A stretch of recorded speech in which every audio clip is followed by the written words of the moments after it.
भूर्भुवः स्वः तत्सवितुर्वरेण्यं भर्गो देवस्य धीमहि धियो यो नः प्रचोदयात्।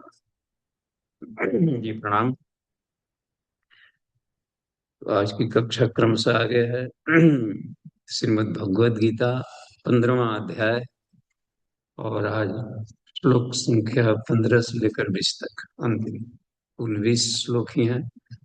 तो समापन किस्त में सीधे हम लोग चलते हैं क्रमशः आगे। किरण दिखपास हिंदी पद्य शैली में सुने पहले अर्थ।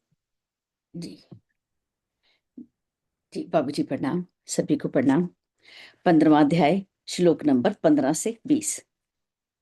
मैं ही अंतर्यामी बनकर सबके उर में सुस्थित रहता, मेरे से स्मृति ज्ञान अपोहन यहाँ सदा होता रहता। जानने योग्य हूँ कुरुनंदन, सब वेदों के द्वारा मैं ही, वेदांतों का मैं ही करता हूँ, अरे वेद विद तो मैं ही अंतर्यामी बनकर सबके उर में सुस्थित रहता, मेरे से स्मृति ज्ञान अपोहन यहाँ सदा होता रहता। जानने योग्य हूँ कुरुनंदन, सब वेदों के द्वारा मैं ही, वेदांतों का मैं ही करता हूँ, अरे वेद विद तो मैं ही। इस जग में अक्षर अक्षर ही तो हैं दो प्रकार के पुरुष आहा, सब भूतों के तन तो हैं अक्षर, पर अक्षर है कूटस्थ महा। इस जग में क्षर अक्षर ही तो हैं दो प्रकार के पुरुष आहा, सब भूतों के तन तो हैं अक्षर, पर अक्षर है कूटस्थ महा। उन दोनों पुरुषों से अर्जुन निश्चय ही उत्तम पुरुष परे, त्रैलोकों का धारक पोषक अव्यय परमात्मा वही अरे। उन दोनों पुरुषों से अर्जुन निश्चय ही उत्तम पुरुष परे, त्रैलोकों का धारक पोषक अव्यय परमात्मा वही अरे। मैं अक्षरातीत हूँ अक्षर से भी उत्तम कहलाता अर्जुन, बस इसीलिए तो लोक वेद में पुरुषोत्तम कहलाता सुन। मैं अक्षरातीत हूँ अक्षर से भी उत्तम कहलाता अर्जुन, इसलिए तो वे लोक वेद में पुरुषोत्तम कहलाता सुन। पुरुषोत्तम सदा जानता है, जो ज्ञानी मुझको इस प्रकार, मुझको ही भजता है हरदम, सर्वज्ञ पुरुष वह सब प्रकार। पुरुषोत्तम सदा जानता है, जो ज्ञानी मुझको इस प्रकार, मुझको ही भजता है हरदम, सर्वज्ञ पुरुष वह सब प्रकार। है कहा बहुत ही गोपनीय मैंने यह ज्ञान श्रेष्ठ अर्जुन, जिसको की जान कर नर ज्ञानी एवं कृतार्थ हो जाता सुन।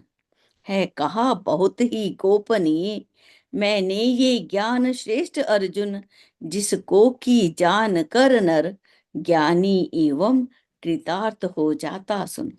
जी बाबूजी प्रणाम, सभी को प्रणाम जी।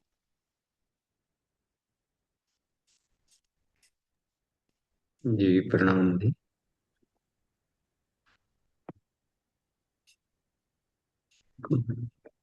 वो पी-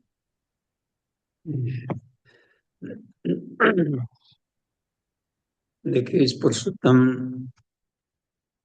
योग 15वां अध्याय का शीर्षक है पुरुषोत्तम योग।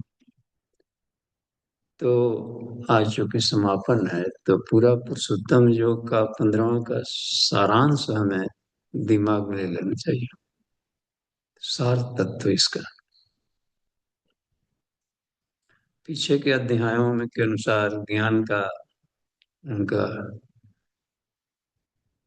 विकास करते चल रहे हैं, और जैसे जैसे ज्ञान का विकास हो रहा है तो उनके संशय का अपोहन अपोहन हो रहा है। अपोहन माने उसका मल विक्षेप हट रहा है।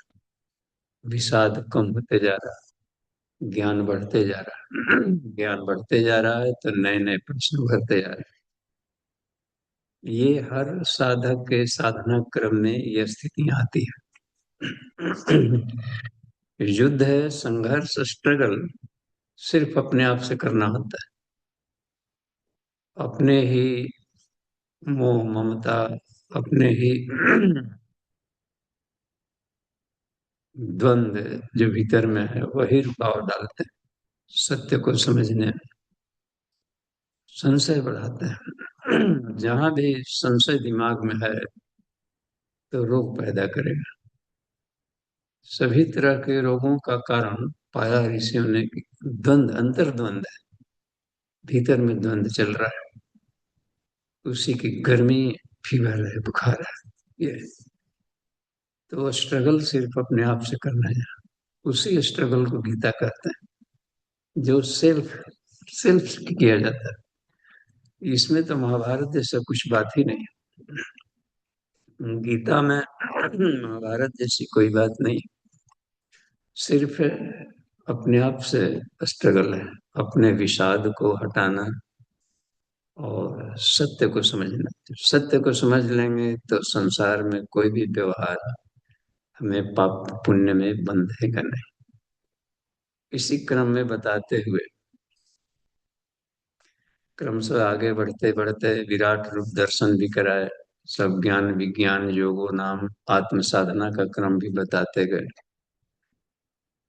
तो फिर तीनों गुणों का गुणात्रय विभाग योगो नाम उधर भी चल रहा था। उधर आपका 14वां वाला 15वां अध्याय में आगे की पुरुषोत्तम जो है, ये बता कि सारे सृष्टि के हलचल के पीछे सिर्फ ब्रह्म की गतिविधियां काम कर रही। ये समझ में आना बहुत जरूरी है। नहीं तो दिग्भ्रांतता मिटेगी नहीं। हम दिग्भ्रांत स्थिति में लाइफ टाइम बने रहें। तो देखिए, प्रगोपनिषद में भी युग ऋषि ने ये बताया, युग के प्रणेता, युग के व्यास, कि संसार में निरापद जीना है हमें। तो हम सत्य को समझें। सर्वम खलु इदम ब्रह्म, सारा का सारा ये ब्रह्म में है।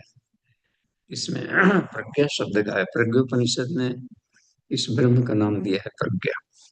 वही प्रज्ञान ब्रह्म, ज्ञान के द्वारा सारी सृष्टि चलाई जा रही है और वह चलाने वाला ईश्वर है। सिर्फ उससे हम जुड़े, उसकी उपासना करें, उसकी साधना करें और उसके साथ उसके अनुशासन में रहकर हम संसार की गतिविधियों का आनंद लें। तो ये उस क्रम में बताया। और हे देवर्षि, तुम जा करके दिग्भ्रांतों को दिशा दो। दिग्भ्रांतता को हटाना है, यानी प्रज्ञा का अभियान चलाओ। प्रज्ञा एक ही काम करता है, दिग्भ्रांतता हटाएगा बस। कोई भी आदमी गलत नहीं है, न उसके क्रियाकलाप कुछ गलत है, उसको सही स्थिति ही नहीं मालूम है। इसलिए दिग्भ्रांत बुद्धि से जो भी कर रहा है अपने सुख सुविधा के लिए, अपने चिंतन मनन बौद्धिक धरातल का ढाल पर कर रहा है। जैसे जैसे बौद्धिक धरातल विकसित होता जाता है, वैसे वैसे साधक का व्यवहार भी बदलेगा। हर व्यक्ति का व्यवहार बदलता रहे। कहाँ डकैती जैसा काम रत्नाकर डाकू, कहाँ ब्रह्मर्षि वाल्मीकि बन गया है। अरे तो व्यवहार बदला। क्यों बदला? उसका मानसिक अंतःकरण, मन बुद्धि चित्त अहंकार का जो जखीरा है भीतर में, वो बदला। तो इस ढंग से हम सारे हलचलों के पीछे ईश्वर के गतिविधियों को देखें। तो इसमें ये बताना चाह रहे हैं पुरुषोत्तम योग कि सारे संसार में जो तुमको भेद दृष्टि दिखाई पड़ रहा है, ये वो इनकी उनकी, या मोह ममता का कारण, इसके पीछे में हमारा ही गतिविधियां काम कर रही हैं। ये सारे खेल को करने कराने वाला सिर्फ मैं हूं। देखिए, ये कितनी अजूबी बात है। कि हम लोग किसी और को श्रेय देते हैं, ये बदमाश है, वो ऐसा है, ये करता है। इसके मूल में जो कारीगर है, बाजीगर, कठपुतलियां चलाने वाला, वो नहीं दिखता। तो इसमें वो दिखाना चाह रहे हैं इस अध्याय में, संसार के हलचलों से तुम प्रभावित मत। जो इसके मूल में शक्ति काम करे उसकी उपासना कर, उससे जोड़। और इस संसार का स्वरूप बताया, देखिए 1 से लेकर के 14 तक के श्लोकों में। आज तो 15 से 20 तक देखेंगे। तो पहले का देखें, रिकेप कहाँ शुरू किया, कहा कि हे अर्जुन, ये सारा संसार उल्टे पीपल के वृक्ष की तरह समझ। अश्वत्थ वृक्ष देव वृक्ष है। अश्वत्थ में सारे देवता वास करते हैं, कण कण में सभी देवता वास करते हैं। ये पृथ्वी, जल, अग्नि, वायु, आकाश सब देवता है। वायु देवता, अग्नि देवता, आपो देवता, ये सब। तो ये सारे देवता का ये जो समूह सृष्टि दिख रहा है, इस देव वृक्ष को ही पीपल कहा जाता है। पत्रे पत्रे देवगण। तो यह एक उल्टा पीपल का वृक्ष है। जड़ ऊपर है, शाखाएं नीचे। एक से एक नूर पे सब जग उपजिया, इसको ये बताना चाह रहे हैं। एक ही वह ज्ञान युक्त ऊर्जा थे, एक प्रकाश था, उसी उन्होंने, वो स्व प्रकाशित प्रकाश है, उसी लाइट एनर्जी से सारा कुछ बना है। 1 से 3 बन गया। और उमा भूर्भुवस्व, ये शाखाएं कहलाई। शाखाएं से फिर और भी वेद निकल गया। गायत्री मंत्र को वेद कह दिया जाता है, वेदों का सार है गायत्री मंत्र। तो अष्टधा है, 8 8 चरण वाले, 8 8 अक्षर वाले 3 निकल गए। 24 से अक्षर, 24 प्रकार की तरंगे निकलते हैं। कोई भी साउंड बोलेंगे तो तरंगे निकलेंगी, और ये तरंगे कॉन्डेंस्ड होकर कोई ना कोई तत्व में बदल जाएंगे। तो 24 तत्व बन गए।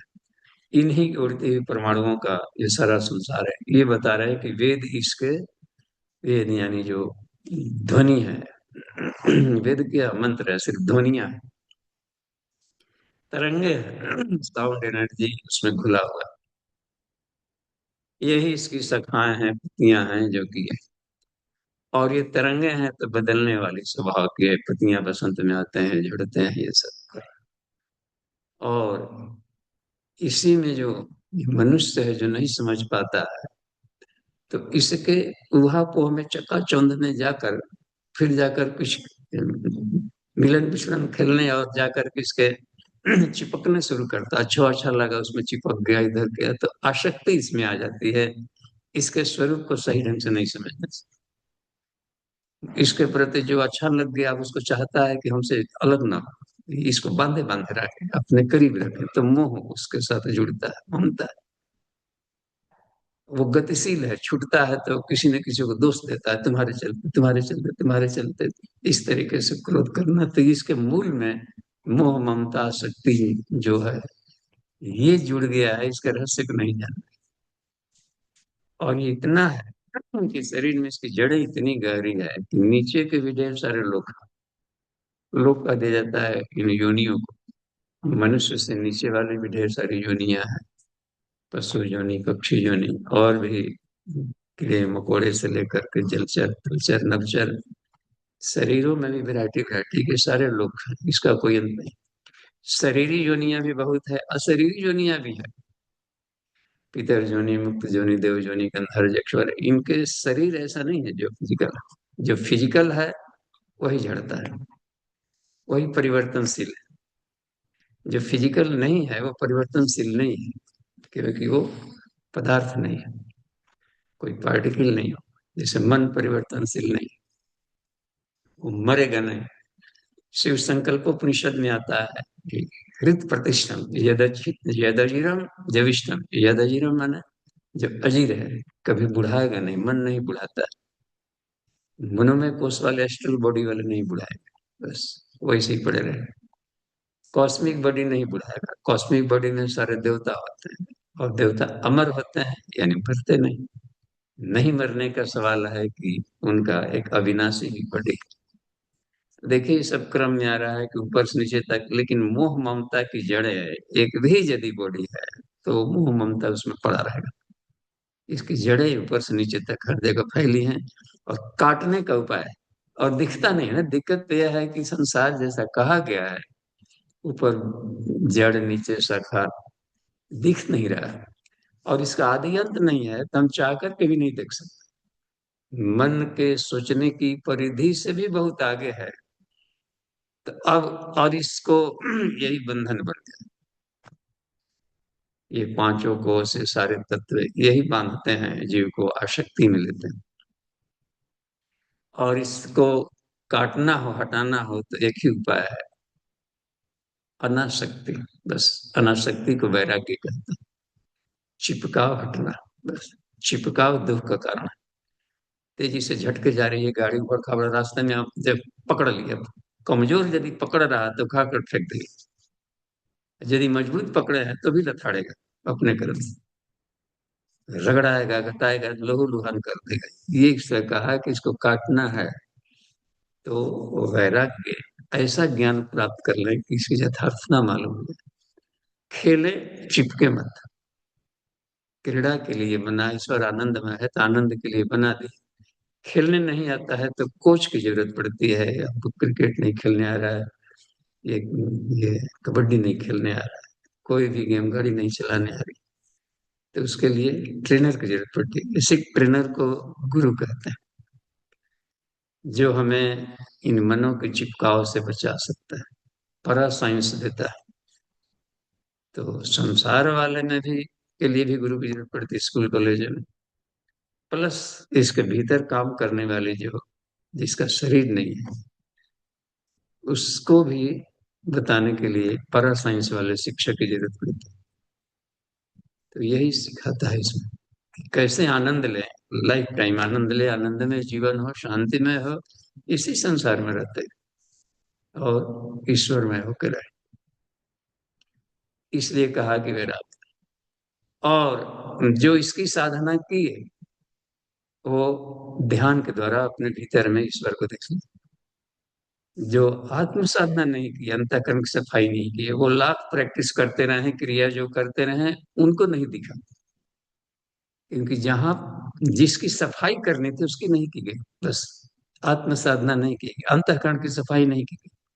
अंतःकरण यानी विज्ञान में कोश, विज्ञान में कोश यानी मन बुद्धि चित्त अहंकार का चतुष्टय, अति मानसिक।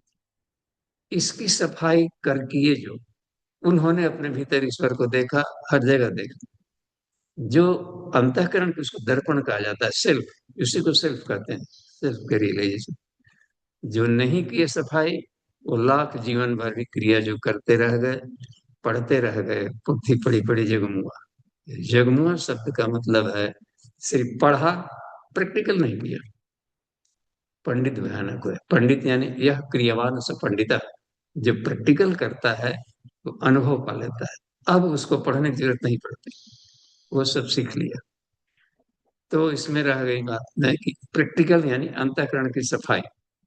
तो प्रेम स्वरूप परमात्मा भीतर बैठा है, उसको दर्शन कर लेगा। इसको बताते और कहा कि हे अर्जुन, तुम इधर उधर फंस गए हो, सूर्य उपासनाएं वगैरह कर। जो सूर्य में जो चमक है वो मेरा ही चमक है, ये ब्रह्म के तेज से चमक रहा है, वो अपने से नहीं चमकने वाली कोई वस्तु। तमेव भांतम अनुभाति सर्वम। बस चंद्रमा के जो प्रकाश, वह भी अग्नि में, बिजली में, जो भी देख रहे हैं, बच्चों के भीतर में, माताओं के भीतर में जो ममत्व है, वह मेरे चलते है। मैं ही ममता के रूप में, क्रांतिकारियों के भीतर में जो मन्यु पराक्रम दिख रहा है, वो मैं, वह संतों के भीतर करुणा, भक्तों के भीतर श्रद्धा, ब्राह्मणों के भीतर ब्रह्म ज्ञान, जो ब्रह्म तेज दिख रहा है, वह सब मैं हूँ। इधर उधर भटकने की जरूरत नहीं है। ये हर जगह इसको मैं ही पृथ्वी पर जो दिखाई पड़ रहा है, सारा सृष्टि, इसके दिख पड़ने में, इसमें ये बात बन रही है कि इस सब में मेरी गतिविधियां ही काम कर रही होगा। और मैं ही पृथ्वी में प्रवेश करके गाम आविष्य सारे जीवों को धारण करता हूँ, वनस्पतियों को भी उत्पन्न कर दिया, और इसको पोषण देने के लिए चंद्रमा के भीतर मैं ही घुसकर उसके अमृत में किरणों से पोषण करता। ये यहाँ तक ले गया। प्राणियों के भीतर में घुस करके मैं ही प्राणापान की क्रिया के द्वारा भोजन को पचाता हूँ, करता हूँ। इधर उधर दिमाग भटकाने की जरूरत नहीं, केंद्रित हो बस, एक की साधना करो। इसी कहा कि एक साधे सब साधे, क्योंकि एक ही के द्वारा सारा चलाया जा रहा है। इधर उधर की साधना करने लगेंगे तो फिर पत्नियों को पकड़ने लगे तुम कर, उस एक की साधना नहीं किए जिस एक से सारी सृष्टि उत्पन्न हुई है, उसी में जाके अंत होती है। और वह मैं हूं यानी वो ब्रह्म है बस। अपने को जहां मैं अहम ब्रह्मास्मि का स्थिति में साधक कह सकता है कि मैं हूं बस, क्योंकि उस समय उसका अपनी अलग सत्ता नहीं रहती है जिस समय ये वाक्य बोलता है। अब हम लोग देखें आगे चल करके, यहाँ तक बता दिए थे करने का क्रम। तो 15वां सूत्र में अब यहाँ देखें, 15 से 20 तक को हम लोग देखें। संस्कृत सूत्रों को हम पढ़ रहे हैं। सर्वस्य चाहम हृदि, देखिए सर्वस्य चाहम हृदि सन्निविष्टो, ये त्रिष्टुप छंद है तो 11 11 अक्षर एक साथ पढ़ना होगा। सर्वस्य चाहम हृदि, नहीं, यदि हृदि, हृदि शब्द है। सर्वस्य चाहम हृदि सन्निविष्टो मतः स्मृतिर्ज्ञानम अपोहनम च। कह रहे हैं कि सर्वस्य च अहम हृदय, मैं ही, मेरा वास कहाँ है? हाँ, इसके शरीर को चला रहा हूँ, इस आदमी को चल फिर रहा है, ये कीड़े मकोड़े पौधे वृक्ष वनस्पतियां सब फूल रहे हो रहे हैं, ये जीव जंतु टहल रहे हैं। तो इनको टहलाने के लिए गाड़ी को, सबकी गाड़ियां चल रही है इधर उधर, तो उसमें आप कहाँ हैं? आप ही जब कर रहे हैं तो कहीं जरूर उसमें बैठे होंगे, आपका वास स्थान कुछ जरूर होगा। तो कहा कि हृदय, हृदय में, सभी जीवों के हृदय में मैं बैठ करके वहां गतिविधियां चला रहा हूं। चाहे भले अणुरणीयन हो, छोटा सा वायरस के भीतर में, परमाणु के भीतर के परमाणु परमाणु परमाणु और भी करते जाएं जितना उसके होता है, उसके भीतर में भी एक नियम व्यवस्था काम कर रही है। तो सबसे भीतरी स्तर को हृदय कहते हैं। तो मनुष्य का हृदय है अंतःकरण, अंतरात्मा जिसे कहा जाता है। तो उसके सभी जीवों के हृदय में बैठ करके मैं इन गतिविधियों को चलाता हूँ। कैसी गतिविधियां? मत स्मृति ज्ञानम अपोहनम च। हम लोग पढ़ते समय में कोई मेमोरी की बात आ गई, तो मेमोरी में बात आई है तो यूं ही नहीं आई है, प्रयास करते रहे ऊपर की कलेवर धूल कण, ये है सफाई होता रहा इसके कृपा से, तो भीतर वाला प्रकाश फूट गया। ओ याद आ गया, 3 दिन से हम सोच रहे थे इसका उत्तर नहीं मिल पा रहा, सुनो आ गया। तो ये आ कैसे गया? तो यह स्मृति भीतर बैठा हुआ हुआ ईश्वर की ये कृपा, कहीं से कुछ टपकता नहीं है, भीतर से ही सब उभरता है। लगता भर है कि बाहर से आया, भीतर वाला ही चुंबकत्व गया है, वही जाकर रिफ्लेक्शन और सारी चीजों को लेकर के आ गया, आने की प्रक्रिया आती, निकला है बस। बादल दिखता है कि पानी बरसा रहा है, तो वो ऊपर नीचे ही, नीचे से ही गया, समुद्र से ही पानी गया ऊपर गया। तो भीतर के ही पांचों कोषों की साधना करेंगे तो भीतर वाला ही जगेगा, उसका परिणाम देगा, तो हम लोग खुश रहते हैं ईश्वर ने दे दिया, ईश्वर की बड़ी कृपा है। अपने जो तकनीक बताया गया है, उस तकनीक के अनुसार हम जिए होंगे किए होंगे, तो उस तकनीक के अनुसार ताला चल खुल गया। ताला है फलाना, अच्छा ये नहीं खुल रहा है तो कोई बता देगा, देखिए जकड़ गया है, सड़ गया है, ये तो मुरझा लग गया है, पता नहीं 50 साल से बंद है ये हवेली। कोई आएगा बताएगा कैसे होगा, केरोसिन तेल डालिए, वो डालिए डालिए, सारा जंग हट जाएगा, फिर ये करिए, कुछ न कुछ तकनीक बता देगा। फिर घुमाइए, ऐसे घूमता है, पीछे भी एक ताला है, इधर से भी खुलेगा, खुल गया। तो जो टेक्निक बताया गया है साधना के ग्रंथों में, गायत्री महाविज्ञान में, तो इस प्रैक्टिकल के टेक्निक्स द्वारा करते गए कि ये होंगे आसन उपवास तपस्या तपस्या प्राणायाम बंद मुद्रा इत्यादि किए होंगे, सो हम साधना वगैरह नाट्य वगैरह जो यही सब उसको प्रयास किए गए। तो किए गए तो फूटा, कहाँ से फूट गए? भीतर से फूट गए। श्रेय हम लोग दे लेते हैं वो सही जानकारी नहीं रहने से किसी और को दे ली। तो ये मैं ही स्मृति और ज्ञान को भी उदय नहीं करता। अपोहनम, सारे अज्ञान ग्रंथियों को भी मैं ही खोलता, हटाता। सारे मल विक्षेप हटाकर, मल विक्षेपों को हटाने की प्रक्रिया को अपोहन करते। सारे मल विक्षेप हटाकर कर लो उसे समाधान। तो साक्षात्कार करना, तो वह भीतर बैठा हुआ मैं कर रहा हूं। हम लोग का एक भी और भ्रम हो जाता है कि हमने किया। हमने किया नहीं, ईश्वर ने किया, हमको माध्यम बनाया बस। इच्छा के खिलाफ, ये भी बड़ा अजूबा लगता है, ईश्वर की इच्छा के खिलाफ एक पत्ती नहीं हिल सकती। कोई गया, जाके हिला के देखा के आ गया, देखो हिला के। ठीक है, जिस हद उपकरण से, जिस हाथ से तुमने हिलाया वो हाथ तुम्हारा नहीं। जिस जिस बुद्धि से हिलाया वो भी बुद्धि तुम्हारी नहीं। जिस शक्ति से हिलाया वो भी शक्ति तुम्हारी नहीं। यहाँ से वहां तक जाने के क्रम में प्रलय हो सकता था, लकवा मार सकता था, इसमें बहुत सारे टुकों का, और वो अपना नहीं था। दूसरों का ज्ञान, दूसरे को संपत्ति, दूसरे को करण से किया कहे कि हमने किया, लग रहा है ना? भीतर के बैठा हुआ ईश्वर की गतिविधियां सब कर रही। वाह! सभी तरह के मेरे द्वारा ये स्मृति ज्ञान और अज्ञानता का निवारण होता है।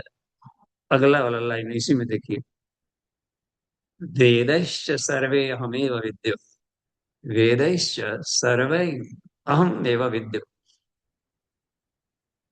वेदांत कृत वेद विद एव च अहम, सर्वैश्च सर्वे अहमेव विद्यो, वेदांत कृत वेद विद एव चाहम। इसमें जो हम लोग बात देख रहे हैं, ये गीता का इस सूत्र में, सारे वेदों को करने वाला भी मैं ही। वेदैश्च सर्वे अहम एव विद्यो,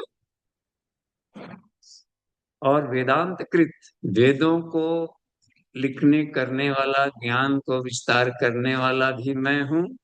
और उस वेद में जिसको कहा गया है कि इसको जानो, चारों वेदों में फोकस किया गया, फोकस माने केंद्रित किया गया है एक खास दिशा में जानने को, उसको जानो। पुरुष सूक्त में उसको जानो। और भी देखिए, वेदांत कृत उपनिषद में जिसको कहा गया है जानने को। तो अब जैसे एक वेद में है, वेदा हमेतम पुरुषम महांतम आदित्य वर्ण तमस प्रस्ताव।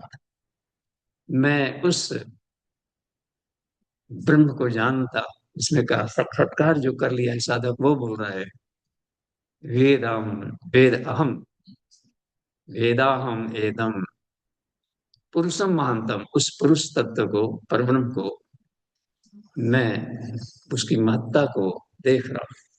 आदित्य वर्णा, वह स्व प्रकाशित है, और करोड़ों सूर्य करोड़ों चंद्रमा एक जगह इकट्ठा हो जाए, इतना एक दिव्य और अथाह शांति आनंद में उस दिव्य प्रकाश को मैं देख रहा हूं। तो ये कहा वेदा हमेतम पुरुषम महानतम आदित्य वर्ण तमस प्रस्ताद, अंधेरे नाम की कोई तत्व कहीं सृष्टि में नहीं।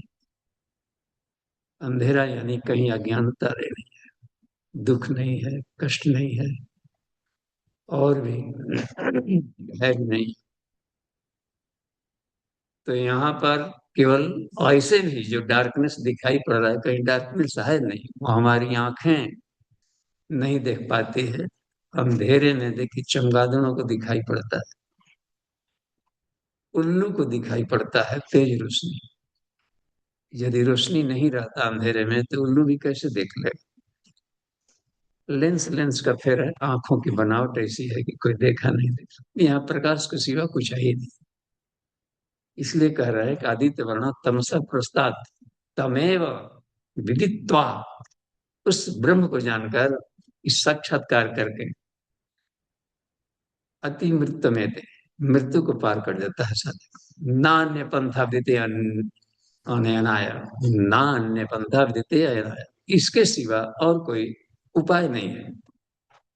तो वेद आदेश करता है उधर जानने को। ऐसे गायत्री महामंत्र देखिए, गायत्री महामंत्र वेद का स्वार्थ है गायत्री मंत्र, और उसके एक एक अक्षरों में व्याख्या दी गई।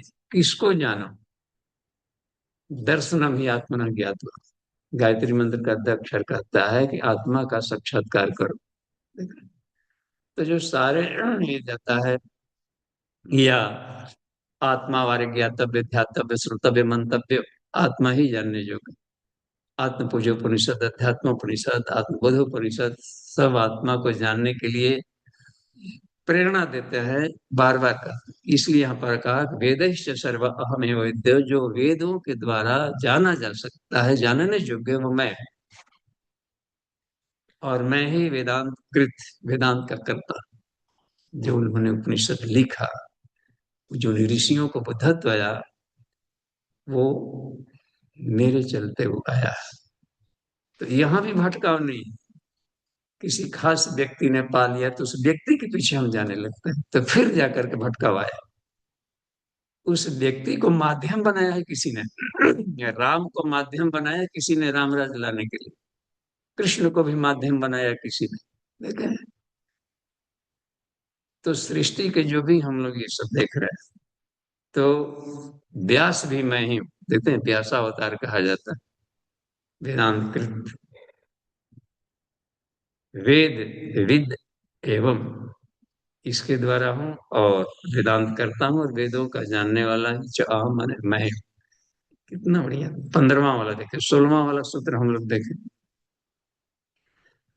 द्वाविमौ पुरुषो लोके क्षरश्च अक्षरैव च, द्वाविमौ पुरुषो लोके, द्वाविमौ पुरुषो लोके क्षरश्च अक्षरैव च, इस सृष्टि में हम लोग को जो आंखों से दिखाई पड़ता है, दो तरह के ब्रह्म के दो रूप दिखाई पड़ते हैं। द्वाविमौ पुरुष शब्द है, पुरुष माने प्रब्रह्म का, जब सर्वम खलुइदम ब्रह्म, ब्रह्म के सिवा दूसरा कुछ नहीं है, तो इसको अन्य नाम न देकर ब्रह्म ही कहे। तो ब्रह्म के दो स्वरूप हम लोग देख रहे हैं, एक क्षर और एक अक्षर। क्षर कह दिया जाता है जो कि परिवर्तनशील है, जो टिकाऊ नहीं हो, नष्ट तो नहीं होगा, अविनाशी। सृष्टि ही अविनाशी है, क्योंकि कण कण में ईश्वर है, तो सृष्टि नष्ट तो होगा ना। क्योंकि शुरू वाले पहले वाले श्लोक में देखिए, इसमें बताया है कि मैं अश्वत्थ वृक्ष हूं, शाखा ऊपर है, और ये पूरा का पूरा वृक्ष अव्यय है, अविनाशी है। तो यहाँ पर क्षर का रहेगा परिवर्तनशील अपरिवर्तनशील, ये अर्थ लगाना होगा। अव्यय शब्द का प्रयोग शुरू में ही कर दिया है कि यहाँ कुछ भी ऐसा नहीं है जिसका नाश हो जाए, अस्थाई। ऊर्जा से बना है पदार्थ का स्थायी नाश नहीं है, सिर्फ ऊर्जा का रूपांतरण है। विजिबिलिटी, नॉन विजिबिलिटी, यहां से हम लोग चला, दृश्य अदृश्य, साकार निराकार, इस तरीके से हम लोग कह सकते हैं।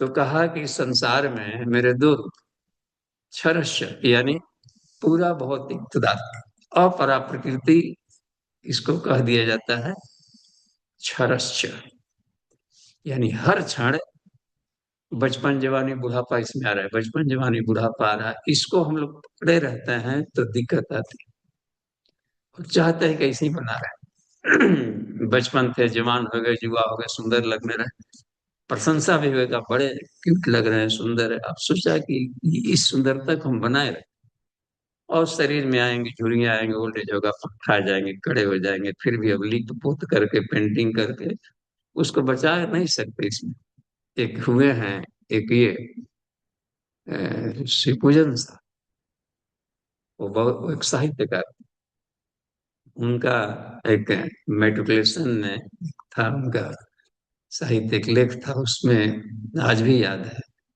तो एक कड़ी था उसमें, एक जगह टिप्पणी पर लिखा था उन्होंने कि पाउडर सिर्फ चमड़े को रंगीन करता है, जवानी का रंग नहीं निखार सकता। ये उनका अंगों की कांति दिव्य अन्न है, बाहरी आडंबर नहीं। यदि उन पूर्णा रुष्ट हो जाए तो श्रृंगार के सैकड़ों प्रसाधन जीवन को आकर्षक नहीं बना सकते। तो यह एक बात आ गई कि आकर्षक हमें बनाना है तो हम उसको क्यों नहीं बनाए जो कि अक्षर हो। जो क्षर था, हर क्षण बदलने वाला, उसको तो चाह रहे थे किसी को। और जो इसी शरीर में, इसी शरीर में दोनों, एक है अक्षर जिसको जीवात्मा कहे। शरीर परिवर्तनशील है, इसलिए कहा कि दो सत्ता है, शरीर उसके भीतर का चलाने वाला है, जीवात्मा क्षेत्रज्ञ, क्षेत्र परिवर्तनशील है, क्षेत्रज्ञ जीवात्मा अक्षर ड्राइवर।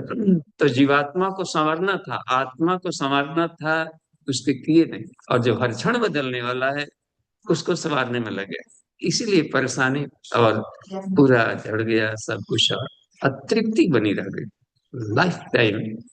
जो अतृप्ति बनी रहती है उसका कारण जिसको यही कह रहे हैं कि हे अर्जुन, द्वा विमौ, द्वा विमौ पुरुषौ लोके क्षरश्च अक्षरैव च।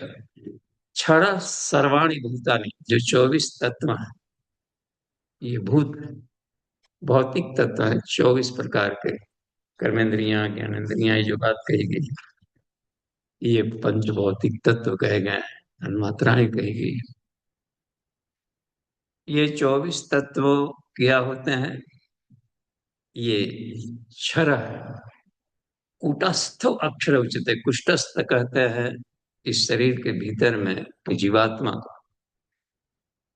जीवात्मा को कुटस्थ कहते हैं। कुटस्थ यानी भीतर का जो ईश्वर है, चित्रज्ञ है, कुट में स्थित है, अपरिवर्तनशील सत्ता है वो। स्था, स्था शब्द आ गया है, इसमें इसको अधिष्ठान बना, इस शरीर में स्थित कुट एक निर्लिप्त चेतना है जिसको जीवात्मा है, तो उसको कुटस्थ बोल देते हैं। तो शरीर परिवर्तनशील है, जीवात्मा नहीं। शरीर में भी रचा पड़ जाता, तो जब शरीर भाव में रचे पड़ते थे, बार बार शरीर लेते रहेंगे, जन्म होते, इसको संभाल लेंगे तो न पुनरावर्तते। बस ये देखिए अगले क्रम में देखिए 17वां, उत्तम पुरुषस्त्वन्य परमाद्वय इति उदाहृतः। उत्तम पुरुषस्त्वन्य परमात्मेति उदाहृतः। यो लोकत्रयम् आविश्य बिभर्ति अव्यय ईश्वरः। देखिए इसमें बता रहे हैं कि उत्तम पुरुष तो कोई अन्य है। देखिए एक थर्ड बता रहे हैं, केवल दो ही हमारी सत्ता नहीं है। एक हो गया परिवर्तनशील पूरी प्रकृति, एक हो गया अपरिवर्तनशील पूरा जीव संज्ञ। और इन दोनों से पर एक और भी तीसरा है, उत्तम। इन दोनों से तो अन्य उत्तम भी एक है। और यो लोकत्रयम आविश्य, जो इन तीनों लोकों में प्रवेश करके विभर्त इसको धारण पोषण कर रहा है। देखिए जीवों के भीतर में भी है वही, प्रकृति के कण कण में भी वही हुआ, और जीवों के भीतर में भी वही। जीव के भीतर बताया कि वह मेरा एक अंश है और ये है जीव। तो और इन सब के भीतर में प्रवेश करके भूर्भुव स्व समस्त जगह में सभी को धारण पोषण कर रहा है। इति उदाहरित, इसको कहा जाता है, क्या कहा जाता है? अव्यय ईश्वर परमात्मा। इसको कुछ लोग अव्यय कहते हैं, कुछ लोग ईश्वर कह देते हैं, कुछ लोग परमात्मा कहते हैं। निरलंबोपनिषद ने इन तीनों का भी अलग अलग अर्थ बताया। इसके भीतर में जो कुछ नियम व्यवस्था में रख होता है, इसलिए ब्रह्म का एक नाम ईश्वर है। इसलिए कुछ लोग ईश्वर कहते हैं, ईश्वर सर्वभूतानां हृदय से तिष्ठति अर्जुना। और देखिए इसमें कुछ लोग इसको अव्यय कहते हैं, तम अव्यय, उसमें आता है तम अक्षरम अव्यय। तो अव्यय भी कहा जाता है और परमात्मा कहा जाता है इसमें, परमात्मा नहीं थी। तो ये थर्ड वाला, तीसरा उत्तम पुरुष है। आगे चलकर बता रहा है कि मैं इन सबसे उत्तम हूं, अलग। यस्मात् क्षरम, देखिए अगला वाला श्लोक देखते हैं 18। यस्मात् देखिए मुझे, मैं तीसरा हूं, तो मेरा एक अलग नाम रख दिया गया, क्योंकि प्रकृति से भी परे, जीव से भी परे हूं। इन इससे भी उत्तम, इससे भी उत्तम, उत्तमोत्तम। इसलिए यस्मात्, चूंकि क्षरमति तो हम, परिवर्तनशील सत्ता से भी मैं परे हूँ, प्रकृति से। अक्षरादपि चौतमा, और जीव से भी, जीव के तो मेरा घर है, वो भी एक, दो वैरायटी के मेरे मकान। तो इससे भी उत्तम हूँ। अतो अस्मि लोके वेदे, इस संसार में और वेद में प्रथिता पुरुषोत्तम, मुझे पुरुषोत्तम भी कहा जाता है। तो ये पुरुषोत्तम योग नाम, यानी ब्रह्म के बारे में सिर्फ कहा जाता है, इसलिए मेरा एक नाम पुरुषोत्तम है। तो ये देखिए कितनी कमाल। 19वां 20वां को भी हम लोग देख लें। 18, 18 हो गया। ये देखते हैं 19वां। यो माम एव असमुद्धो जानाति पुरुषोत्तमम, यो माम एव असमुद्धो, जिनका ज्ञान विकसित हो गया, यानी दिग्भ्रांतता, दिग्भ्रांता को समुद्ध कहते हैं, असमुद्ध, जिन्होंने अपने ज्ञान के नेत्र खोल लिए हैं, जिन्होंने तत्व दृष्टि विकसित कर लिया है, उसको असमुद्ध कहा जाता है। यो माम, असमुद्ध, जो तत्व ज्ञानी, जो तत्व दर्शी, यो माम एवं, इस प्रकार जान लेता है, सारे तत्वों को साफ साफ समझ जाता है, उन्हीं का स्वरूप। जानाति पुरुषोत्तम, इस पुरुषोत्तम को सर्वविद भजति माम, वह यथार्थ जानकारी रखने वाला, माम भजति, सिर्फ मेरी उपासना करता है, सर्वभावेना, वह किसी और की उपासना नहीं करे। मद भक्तो मद याजी माम नमस्तु, सिर्फ एक ही ईश्वर की करे। ये यहाँ पर एक बात आती है, कमाल की बात है, सर्वभावेना। अब बिखरा उसका दिमाग नहीं रहेगा, और नहीं तो कभी ये व्रत कर लें, कभी वो कर लें, तो अच्छा इससे फायदा ना हुआ जाए कि इस देवता की पूजा कर ले, उस देवता की पूजा। अब ये सब बनी रहेगी, तो ये सब भी अपने अपने ढंग का देवताओं को लाभ देते रहेगा, घाटा तो कहीं होगा नहीं। हर क्रिया का कुछ न कुछ लाभ मिलेगा ही मिलेगा। लेकिन जो तत्वदर्शी हैं, सिर्फ एक ही तत्व की उपासना करते हैं, ब्रह्म की करते हैं, क्योंकि हर जगह उसी की सत्ता का है, सर्वम खलु इदम ब्रह्म, ये रहा। तो वह मुझे सभी तरह से सिर्फ मेरी उपासना करता है, क्योंकि दूसरा कोई तत्व दिखता नहीं कहीं। सिर्फ ईश्वर को सर्वव्यापी मानकर उसके अनुशासन में रहना, उसके ढंग से जीना, उसका लाभ लेना, कहीं भी जाए तो अवधूत की स्थिति आती है। देखिए ये स्थिति जो सर्वविद शब्द है, ये अवधूत के लिए है। परमहंस जैसे साधक, ऐसे साधक परमहंस कहलाएंगे, अवधूत कहलाएंगे। तो या ऋषि मुनि यति तपस्वी योगी, ये सब उस श्रेणी में अपने गिनाने लगेंगे अपने ढंग।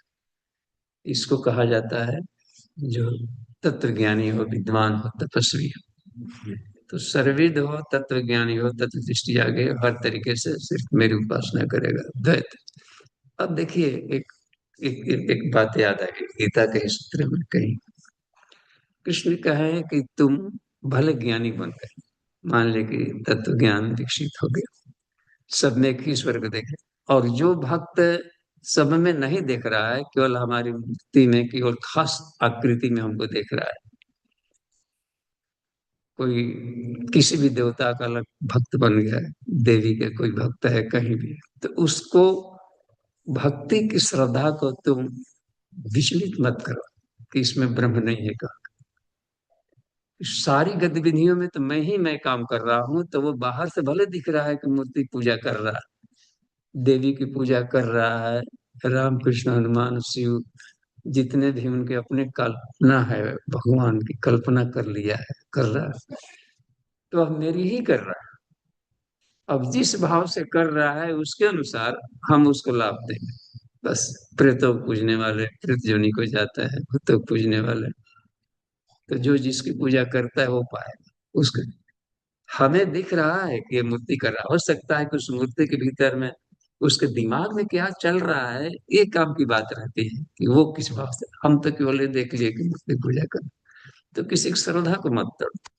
तुम अपने ढंग की अपनी दुनिया में इसका लाभ अपने ढंग का करो। ये भी बहुत अच्छी बात बताई।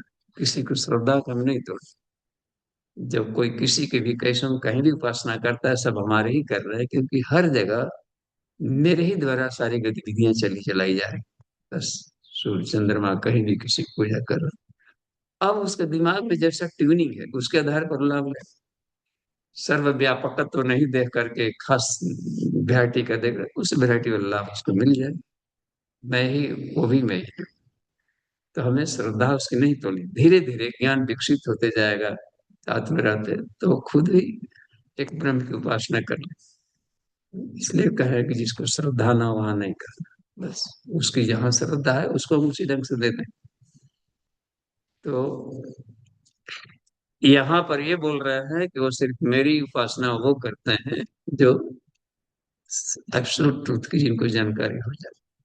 20वां वाले सूत्रों को हम देख लें। सूत्र एक लास्ट, अंतिम 15वां का। एते गुह्यतमम शास्त्रम, एते गुह्यम गुह्यतमम शास्त्रम इदम मुक्तम मया नघ, एतत् बुद्ध्वा बुद्धिमान स्यात् कृतकृत्यश्च भारत। कहा कि हे अर्जुन, जो भी हमने यह शास्त्र आपको कहा, इदम उत्तम, मेरे द्वारा, माया, मेरे द्वारा यह कहा गया, गुह्यतम, ये गुड़ से गुड़ इसको हम समझे गुह्यतम है, क्योंकि अंतिम सार यही है। एको ब्रह्म द्वितीयो नास्ति, ये अंतिम सार है। इसी को सिद्ध किया गया है, जिस शास्त्र में उसको वेदांत कहते हैं, जिस ग्रंथ में इसको सिद्ध किया है, इसलिए इसको भी शास्त्र कहा है। देखिए, शस्त्र, शास्त्र, शस्त्र का ये हो गया अस्त्र, शस्त्र। तो शस्त्र जो हाथ में रख करके उपयोग करें, अस्त्र फेंक का, अस्त्र, ब्रह्मास्त्र। तो अस्त्रों में आता है कि दूर फेंक करके, और जो साथ में लेके करे तो वाक शैली मेरे द्वारा गाई गई, कही गई। तो यह शस्त्र है, तलवार है। सिर्फ गर्दन तलवार से नहीं काटे जाते, ज्ञान से काटे जाते। कल की आएगा, हाथ में तलवार लिए रहेगा, घोड़े पर सवार रहेगा और बौद्धों का सर काटता चलेगा। ये कल की पुराण में कि भाई गजब लग रहा है। कल की घोड़े पर सवार होकर आएगा, हाथ में तलवार लिए रहेगा और बौद्धों का सर काटता चलेगा। अब हम लोग बौद्ध बुद्धिस्ट मान लेंगे तो अब गड़बड़ है। तो पुराण अलंकार में लिखे गए रहते हैं, ज्ञान का तलवार लेके, यानी अध्यात्म ही अध्यात्म से मारेगा, आत्मज्ञान के द्वारा करेगा, और परा साइंस के द्वारा परा साइंस को हाथ में लेकर काटेगा। तो अध्यात्म को ही तलवार कहते हैं। सभी तरह के गुथियां, गर्दन और इसको काटे जा सकते हैं। तो प्रज्ञा को तलवार कहा गया, ज्ञान की शुद्धतम अवस्था है, वही छिन्न भिन्न करता है, एक ऐसा शस्त्र है। और घोड़े पर सवार यानी विज्ञान पर सवार होगा। विज्ञान को, एचपी, हॉर्स पावर, घोड़ा, ये शक्ति, भौतिक जगत की शक्ति को यानी एटॉमिक साइंस को, इसको कहा जाता है घोड़ा। और प्रज्ञा को, ज्ञान को कहा जाता है तलवार। तो इन्हीं का इस्तेमाल करेगा, अध्यात्म और विज्ञान, अध्यात्म और विज्ञान। तो वैज्ञानिक अध्यात्म को ही कल की अवतार कहते हैं, ये अवतरण है। और गायत्री 24वां है, तो गायत्री महामंत्र की 24 शक्तियां पूरे सृष्टि की जो सभी शक्तियों का उसमें है, सार है वो। अंतिम। और बौद्धों का सर काटता चलेगा, मतलब कि जो इंटेलेक्चुअल लोग हैं, समझदार और ना समझी कर रहे हैं, समझदारों की ना समझी, पढ़े लिखे होकर के भी यदि आत्म साधना नहीं करने हो, या व्यवहार फिर महामानवों की तरह नहीं हुआ, तो इस तरीके के बुद्धि को काटते चलेगा। तो अब यह कमाल की बात है, यहाँ ही कह दिया है कि इदम गुह्यतमम, ये जो सार तत्व है, शास्त्रम इदम उक्तम, मेरे द्वारा हे निष्पाप परिजन कहा गया है, अनग, एतत् बुद्धवा, इसको जान करके समझ करके हृदयंगम कर लेता है जो व्यक्ति, उसी को बुद्धिमान कहते हैं। हम लोग बड़ा ही बुद्धिमान है, बुद्धिमान शब्द कुछ और कुछ जगह बुद्धिमान का माला पहना दे, ये गीता इसको कहता है कि ये बुद्धिमान नहीं।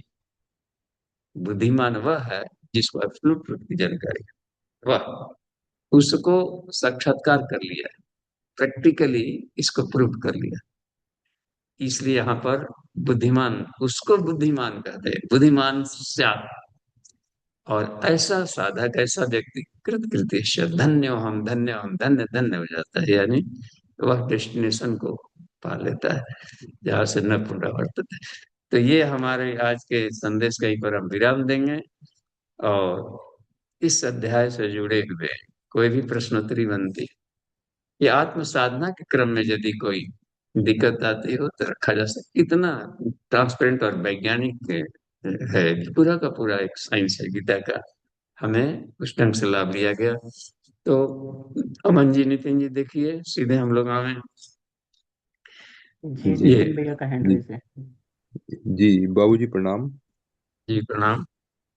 बाबूजी, जैसे अभी वैज्ञानिक आध्यात्मवाद की जो बात हो रही है और गीता और आध्यात्म की चर्चा भी हो रही है, तो आज के समय में जैसे विज्ञान में एक नया क्षेत्र जैसे आता है कि क्वांटम फिजिक्स जिसे हम कहते हैं, तो क्वांटम फिजिक्स को ये आध्यात्म की भाषा में या गीता से वो निकला, या कैसे, मतलब इसको अध्यात्म से हम कैसे समझेंगे, किस अध्यात्म की किस क्षेत्र से यह निकला है क्वांटम फिजिक्स? जी। क्वांटम फिजिक्स कहते हैं गायत्री साइंस को, एक शब्द है। फिर भी गायत्री साइंस कह देने से क्वांटम, केवल क्वांटम फिजिक्स पढ़िए तो वो भी तो ढेर सारा फिर जानना होगा इसमें क्या क्या होता है। तो गायत्री साइंस को कहा जाता है क्वांटम फिजिक्स। गायत्री का मतलब होता है प्राण का, प्राण का विज्ञान, और प्राण को ही क्वांटम कहते हैं। उसमें डुअल नेचर का होता है प्राण, उसमें चेतना भी है, जड़त्व भी, तरंगे भी है उसमें, चलायमान भी है, और एनर्जी के फॉर्म में भी है, वेव के रूप में भी चलता है मन। तो इसलिए प्राण को ही कहा जाता है क्वांटम। तो क्वांटम फिजिक्स यानी प्राण के, प्राणिक एनर्जी के बारे में हमें संसार की सारी गतिविधियां कौन से तत्व से चल रही, एक तत्व है प्राण तत्व, इसी को अर्धनारीश्वर भी कहा जाता है। तो यही है क्वांटम फिजिक्स यानी गायत्री साइंस, बस जी। अपनी भाषा में कर रहे हैं, लेकिन केवल शब्दों के अंतर कर देने से क्या अंतर पड़ रहा है, साइंस तो वही है। जी जी, तो प्राणी- बाबूजी इसमें इसमें स्पेसिफिकली कुछ जगह आता है कि जैसे क्वांटम कंप्यूटिंग जो है आजकल काफी फेमस है, कि क्वांटम कंप्यूटर्स आगे जाएंगे तो वो जो है वो समय इतना कम लेंगे कि जो सुपर कंप्यूटर से भी आगे निकल जाएंगे वो। तो उसमें जो है कौन सा विज्ञान यहाँ पे कार्य करेगा फिर? हाँ, विज्ञान में कुछ काम करेगा, कम से कम जगह में भीतर काम कर रहा है। पर तो इतना फिर भी तो कुछ न कुछ ऑपरेटर्स आपको लाना पड़ता है। ऋषि लोग अपने शरीर को ही लैब मान लेते हैं, लेबोरेटरी, और भीतर में ही प्राणों की साधना करते रहते थे, प्राणों का प्रयोग करते थे, दिव्य दृष्टि, दूरदर्शन, टेलीपैथी, ये सारे काम कर लेते थे अनंत। हम देखिए इसके द्वारा पदार्थों पर भी उसका हैंडलिंग करते थे। भरद्वाज ऋषि को देखिए, इंटरकॉन्टिनेंटल मिसाइल बना देते। अभी देखते थोड़ा सा बना लेता है कोई कि हम 6,000 किलोमीटर करने, 600 किलो इंटरकॉन्टिनेंटल मिसाइल बनाते थे कब के ऋषि। और बहुत कोई लैब नहीं था आज के तरह, समझे कितना क्वांटम साइंस डेवलप्ड रहा होगा ऋषियों के समय में। वाह, वो एकदम लाइट के प्रकाश के वेलोसिटी से भी चलने वाले वायुयान बना लेते थे, बहुत तीव्र था। तो वो कहिए कि क्वांटम फिजिक्स उन लोगों का बहुत तगड़ा था। और हम्म। क्वांटम है, जी। इच्छानुसार सोच लिया चल दिया, पुष्पक विमान कितना तेज गति, एक नितिन जी हुए हैं दार्शनिक रशियन साइंटिस्ट निकोलाई रोरिक करके थे। तो वो हिमालय क्षेत्र में 80 वर्ष तक भ्रमण किए, एक एक कंदरा पंदरा घूमते रहे, पूरा जीवन खपा दिया। 80 वर्ष तक हिमालय में ही घूमते रहे, कांत में ही अकेले, उसमें खोजते रहे कुछ कि क्या इसमें रहस्य। तो उन्होंने उसमें देखा कि एक पक्षी नुमा भी कहीं ऐसा मिला, एक पक्षी नुमा जहाज वहां से किसी ने बताया, वहां पर उनको अदृश्य आत्माओं से भी भेंट हो जाती थी। एक व्यक्ति ऐसे मिलने आया, अचानक वो पहाड़ में से निकल के आ गया और फिर बातचीत करके पहाड़ में घुस गया। फिर कहाँ दरवाजा कहीं है नहीं जी, कैसे आ जाते हैं? क्योंकि आपके लिए दरवाजे की जरूरत है, हमारे लिए नहीं है। मैं एक खास बॉडी अपने को बना लेता हूँ और इस फिजिक्स के द्वारा भीतर घुस जाता है, हमको रुकावट नहीं डाले। और वही बताया कि यहाँ पर देखिए हेलीपैड सब है, और यहाँ कभी पक्षी नुमा जहाज, जिसे गरुड़ ध्वजा, गरुड़, तो इस तरीके से जहाज उड़ते थे, अब यहाँ पर लैंड करते थे, अन्य ग्रह नक्षत्रों तक भी जाते थे। और हिमालय में एक ऐसा भी खजाना है, गुप्त खजाना, कि पूरी पृथ्वी की सारी संपदाएं उसके सामने तुच्छ है। सारे हीरे मोती जवाहरात जो भरे पड़े हैं ना इधर, एक एक भरी 10 ग्राम सोना के लिए आदमी दिन भर जीवन भर खप रहा है, इधर से दौड़ रहा है, ट्रक से ट्रक पकड़ा है। कहा कि उसके लिए तो सबसे बुरा नहीं है, उसे अनंत गुना अथाह भंडार हिमालय में दबा पड़ा। लेकिन यह सत्पात्रों के आधार पर नहीं खुल रहा, ये तब खुलेगा, ऑटोमेटिक खुलेगा, जब धरती पर खास तरह के प्रज्ञावान व्यक्ति होने लगे, जो बिल्कुल वैरागी, बिल्कुल जिनको इन मिट्टी और इसमें रत्न में कोई अंतर नहीं दिखता हो, कहीं भागम ना हो, उस स्थिति के कभी मेंटल स्टेट आएगा, तो अपने आप ये सब खजाने खुलेंगे यहाँ पर। हम्म। वाह। तो वो सब भी हम्म। बता। अच्छा, एक और भी कहा उन्होंने, इस बात को कहीं मत बता। तो अपनी डायरी में लिख दिया था कि जब मैं मरूं तब इस डायरी को पढ़ा जाए। तो उसमें खोल कर देखा गया तो ये सारे रहस्य उसमें हिमालय के बताए हैं।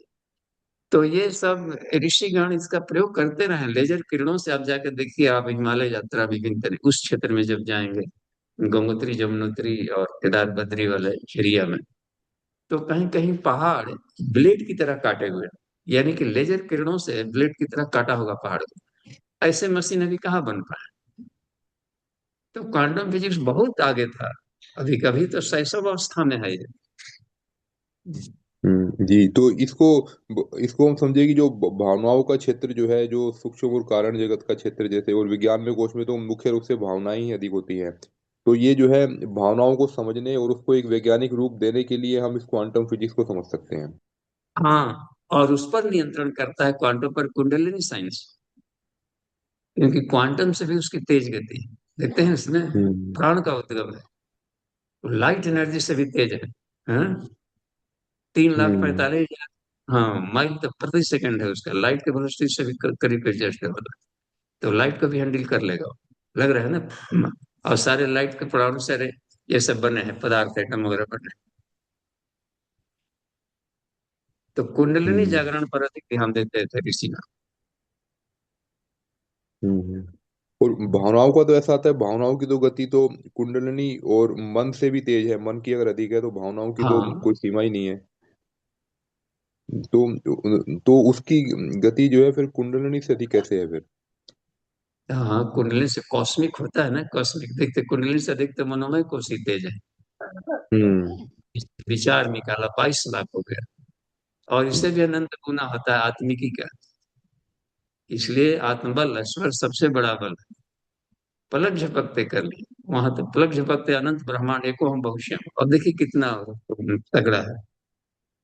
तो अब उसका अंश है भीतर में अपने, तो हम लोग साधना की गहराई में करते रहे, तभी इधर उधर के हम लोग बच्चों की तरह अभी बैलून पकड़ना, पिपीरी मेला बाजार में घूमने में सारा लाइफ निकाल रहा, रिसर्च में नहीं प्रवेश कर रहा है गहराई से। उसको ढूंढने का इसमें आया ना, इसी अध्याय में आया है 15वें में, कि पहले जो वैराग्य से संसार के प्रति के जो भटकाव है, चिपकाव, इसको हटा करके रिसर्च में जाए हम्म।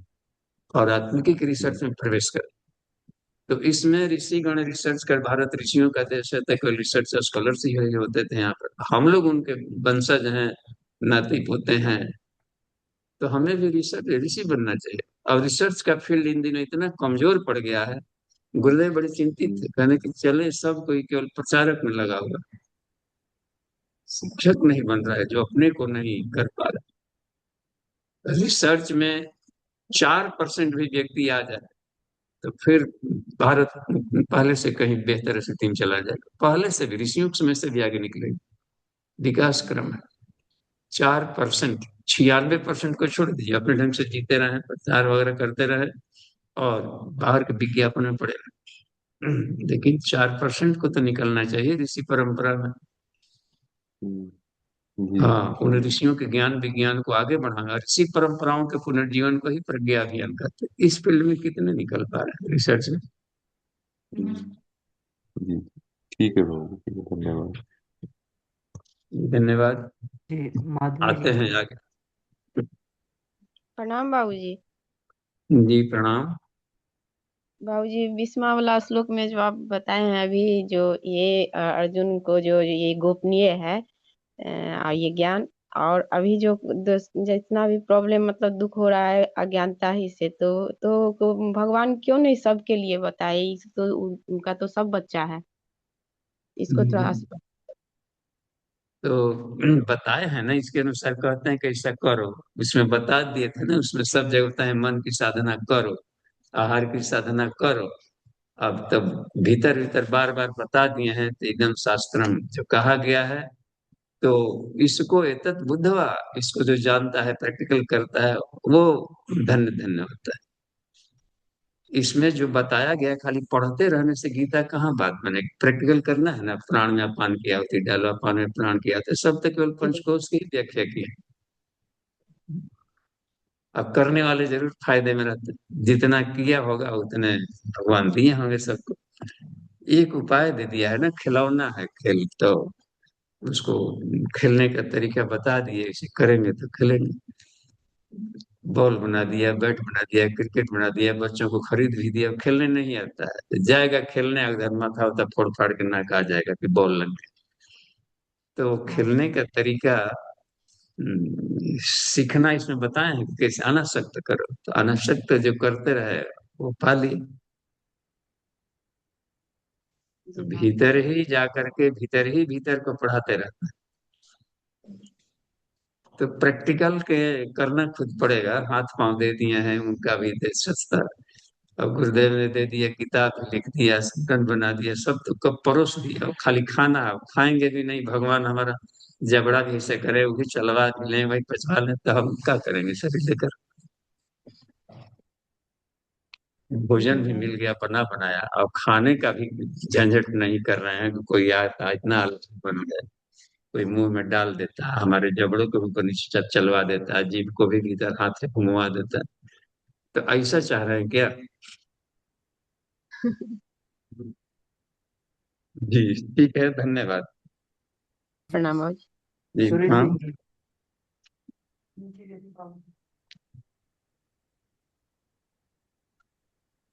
जी सुरेश सिंह जी, आप अपना प्रश्न पूछ लीजिए जी। जी जी, प्रणाम बाबूजी। जी प्रणाम। बाबूजी,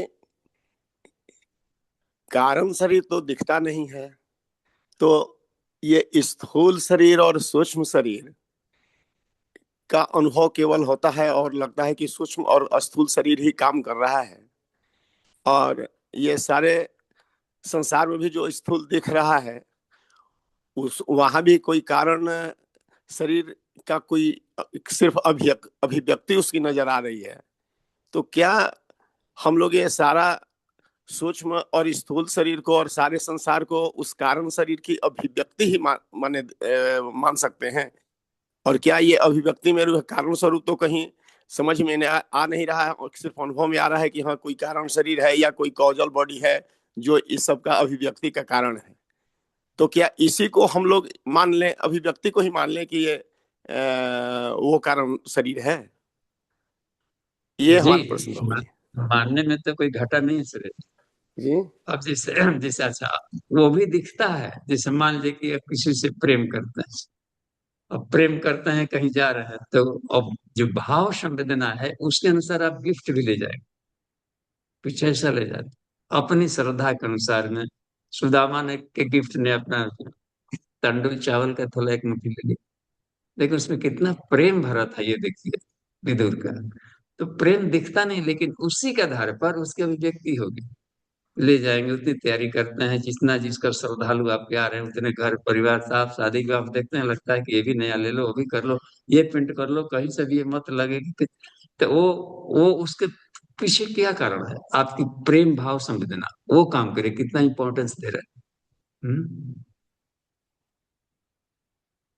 जी बाबू और जी, तो कहने मतलब जो अभिव्यक्ति दिख रही है उसी को ब्रह्म या ईश्वर मान लिया जाए। हाँ, वो हर चीज ईश्वर है, अभिव्यक्ति है, विचार भी ईश्वर है, ईश्वर के सिवा यहाँ कुछ है ही नहीं। विचार को भी ईश्वर कहते हैं, अभिव्यक्ति को भी ईश्वर कहते हैं, भावनाओं को भी ईश्वर कहते हैं।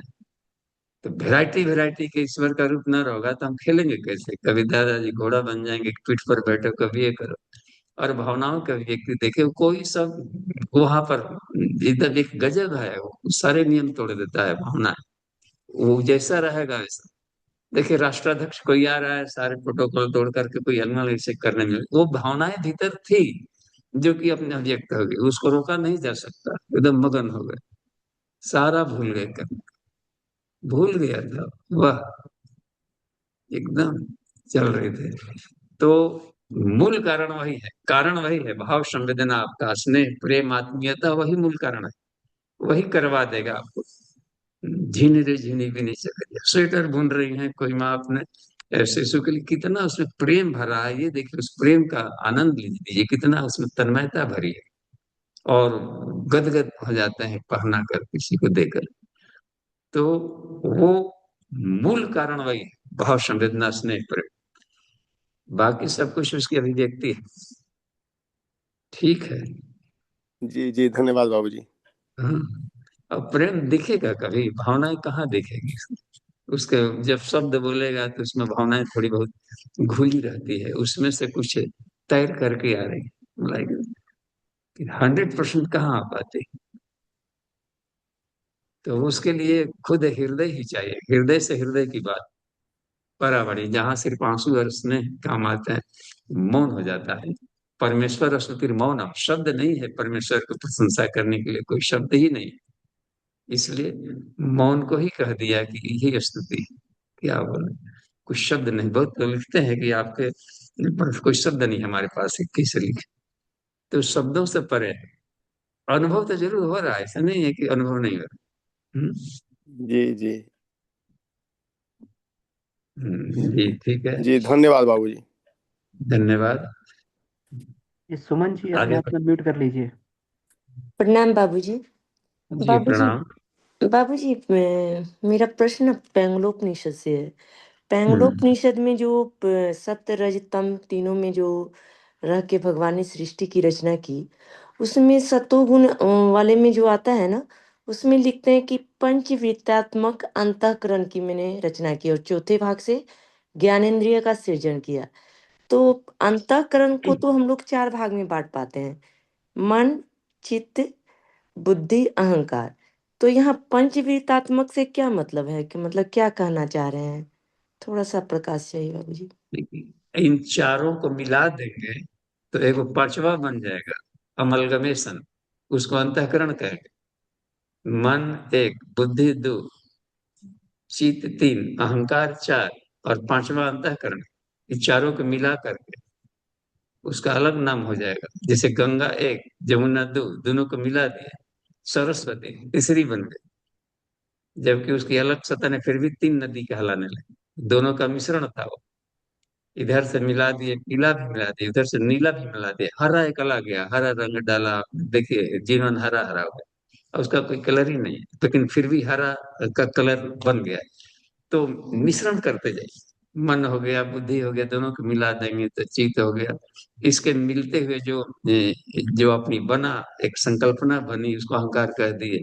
रिजल्ट इन चारों को मिला दिए तो अंतःकरण बन गया। तो ये पंच है, हर जगह पंच है, हर जगह पंच है, ये प्रपंच है, पंच में से पंच में से पंच में सब पंच पंच है। पंचमुखी है गायत्री।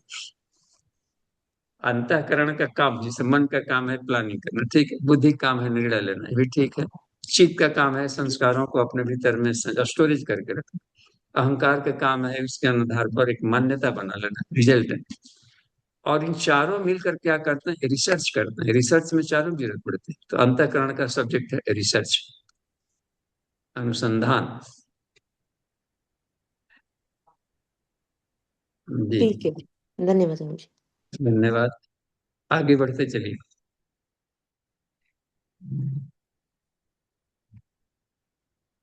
बेला दीदी। प्रणाम बाबूजी। जी प्रणाम। बाबूजी मेरा एक मतलब सवाल है कि जैसे गौतम बुद्ध जी का ये कहना था कि हमारे समाज में जो लर्नड मतलब शिष्य हैं वो औरतों को इसलिए नहीं इंक्लूड करते थे क्योंकि उनको लगता था कि शिष्य उतने उन्नत नहीं हैं कि वो फिसल नहीं जाएं। ऐसा कुछ उनका थॉट था। हाँ, जैसे अभी मैं जिस रोल में हूँ तो बहुत लोगों से मिलना, उन लोगों के अंतःकरण तक जाना, उनकी दुविधाओं को उनके भाषाओं से अंदर तक समझ लेना, ये होता है। तो मैंने अभी मतलब फील किया कि बहुत ज्यादा कोई कोई आदमी मतलब एनर्जी वैम्पायर जैसे होते हैं, या उनका सोच जो है वो अ, आपसे लेने में रहता है। वो चीज जो अमूल्य जैसा, मतलब जैसे क्या कहें कि अ, वो बताया नहीं जा सकता, लेकिन वो फील किया जा सकता है, जिसको कि हम शेयर, थॉट्स ही शेयर करेंगे, वर्ड्स ही शेयर करेंगे, है ना। और ये समझ आ रहा है कि हमें उनसे दूरी बनानी चाहिए। ठीक है। अब मैं आपके पथ पे हूँ, आप मेरे गुरु हैं, तो हमें उन लोगों को उस रास्ते से मतलब थोड़ा सा आगे बढ़ाना भी एक हम ही का, कोई तो होगा, नहीं तो वो तो हर एक के साथ वैसे ही एनर्जी ड्रिवन टाइप काम करेंगे। तो उस केस में हम, मेरे जैसे लोगों का क्या रोल होना चाहिए, कैसे उन लोगों को मतलब चिपकाव भी नहीं आए, उनका पाथ भी वो मतलब एक रास्ते पे चले जाएं, उसके बारे में कुछ प्रकाश डालिए। देखिए पहली बात दीदी तो ये कि बौद्ध है, बुद्ध है, बुद्धावतार में उन्होंने महिलाओं को भी साथ में रखा। जिसे अशोक के ही दोनों बेटे बेटियां सुमित्रा भी बौद्ध भिक्षुणी बनी थी और ये भी भिक्षुक बने थे। तो वो ये कृष्णा अवतार से शुरू हो गया। देखा कि अलग अलग ने जो साथ मिलकर करे, रासलीला से लेकर वहां से लेकर के इसके बाद में जितने भी अवतार प्रक्रिया इस सुधार में सबने नारी शक्ति को अलग नहीं रखा, साथ लेकर के चले। प्रज्ञा पुत्र प्रज्ञा पुत्रियां, इसमें पुरुषों से अधिक महिलाएं ही रहेंगी, 3 हिस्सा महिलाओं की होगी प्रज्ञा अभियान। तो ये रह गया कि जैसे ब्रिलियंसी बढ़ती जा रही है, अवसर मिलते जा रहे हैं, तो हर फील्ड में महिलाएं आ रही हैं और हर एक स्तर के पोस्ट को भी संभाल रही है और साबित भी कर रही हैं कि यदि अवसर मिले तो पुरुषों से किसी फील्ड में आगे न रहे। तो निर्णय लेने से लेकर के राष्ट्राध्यक्ष बनने से लेकर के साइंटिस्ट बनने तक लेकर के, तो ये वैदिक काल आ रहा है करीब, कहिए समझिए। वैदिक काल में बराबर की सहभागिता रहती थी, रिसर्च से लेकर के वेद मंत्रों की रिसर्च स्कॉलर अधिकांश उसमें बहुत सारी महिलाएं हैं। जैसे पुरुष हैं उस तरीके से महिलाएं अग्रणी। तो उसमें तो ये कमी नहीं है। अब रह गया कि ये जो भय बना हुआ है संसार, उन्होंने कहा कि यह दृष्टिकोण यदि पवित्र हो तो साहचर्य बाधक नहीं और मदद करेगा उसमें। तो दृष्टिकोण की सफाई करने के लिए सब आत्म साधना है।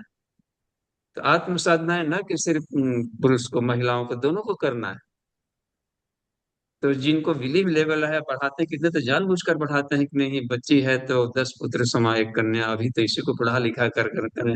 जनक के समय से परंपरा चल रही है ये है, पढ़े तो करेंगे और नाम रोशन अधिक कर रही है परिवार का, दोनों कुलों का, जहां भी है तो अग्रणी बन करके किसी भी फील्ड में, मैरिड लाइफ में भी अनमैरिड लाइफ में भी।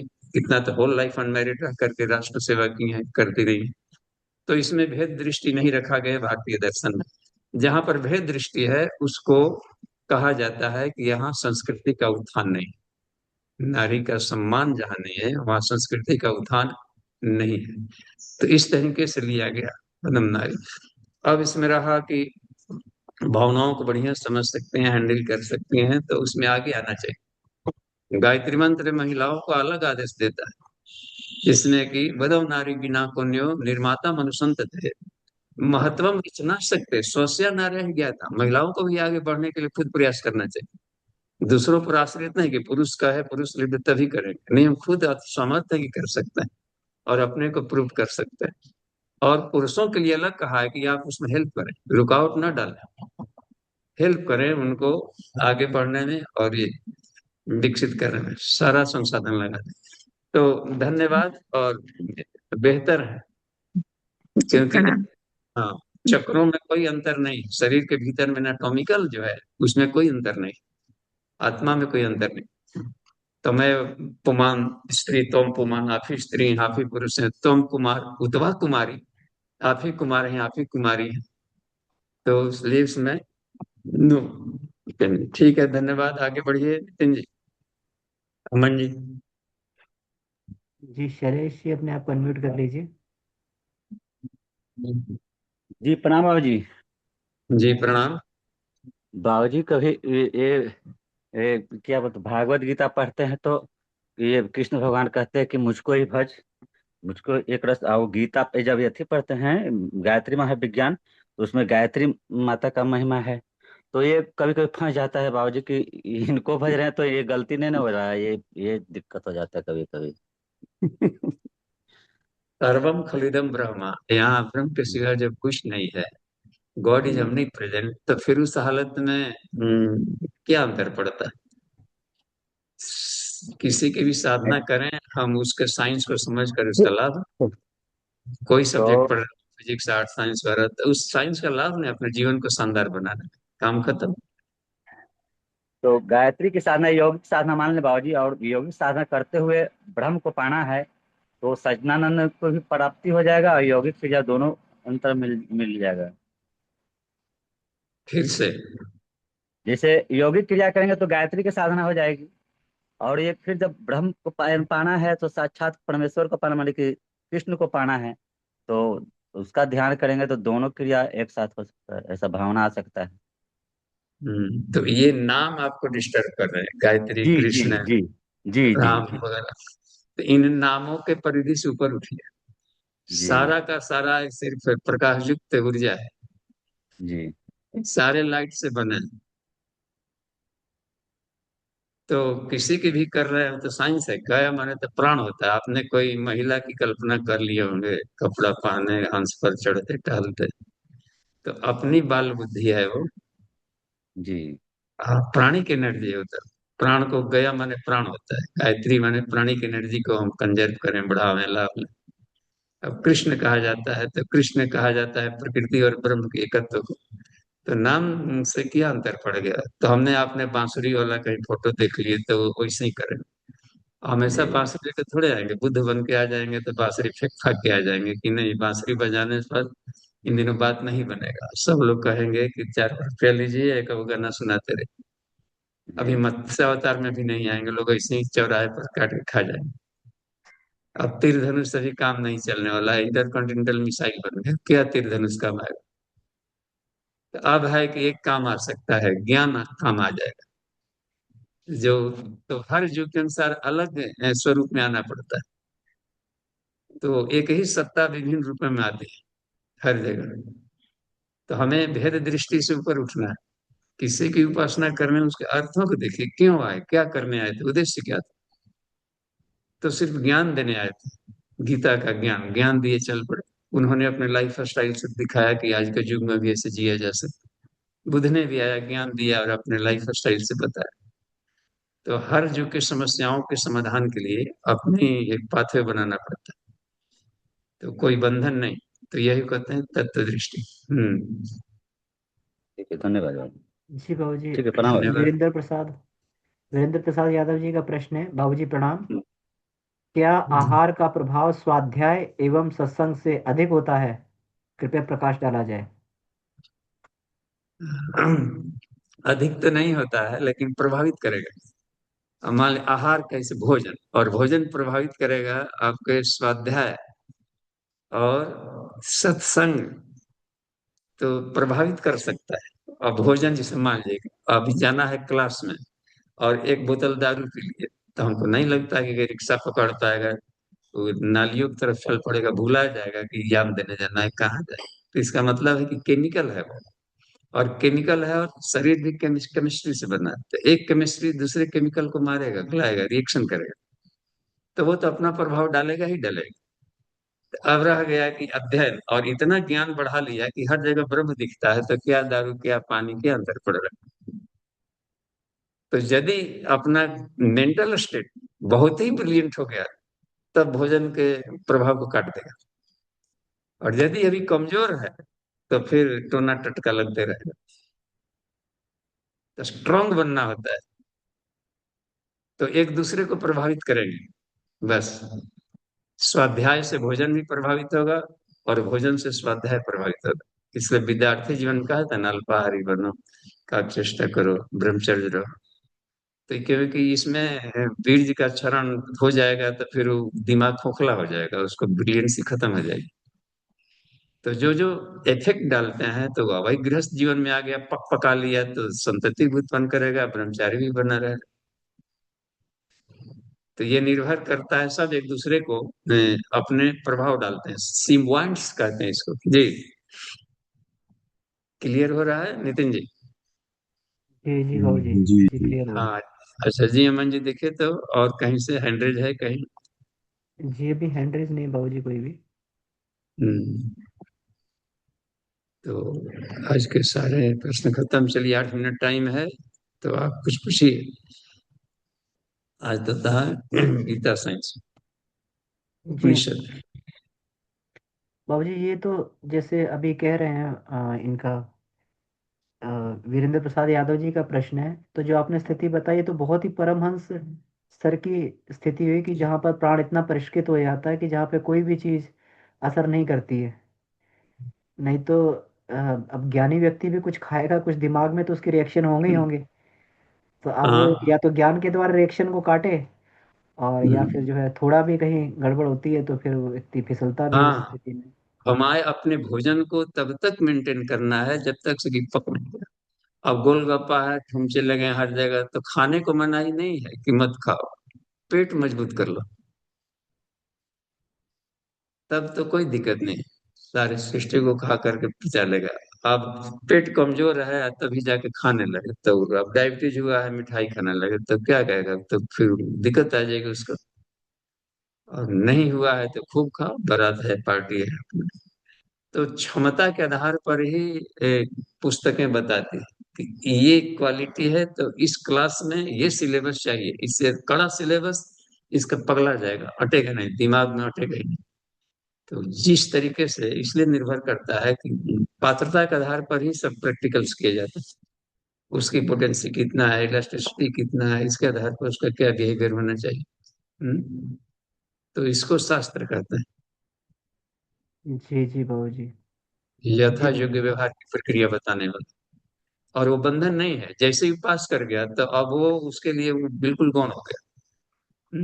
शुरू में देख करके चलाते रहो, ये करो, बाद में देखते हैं तो कहीं देख भी रहा है, गाड़ी भी चला रहे, मोबाइल भी चला रहे, सब कर रहा, वेटरन बन गया वो।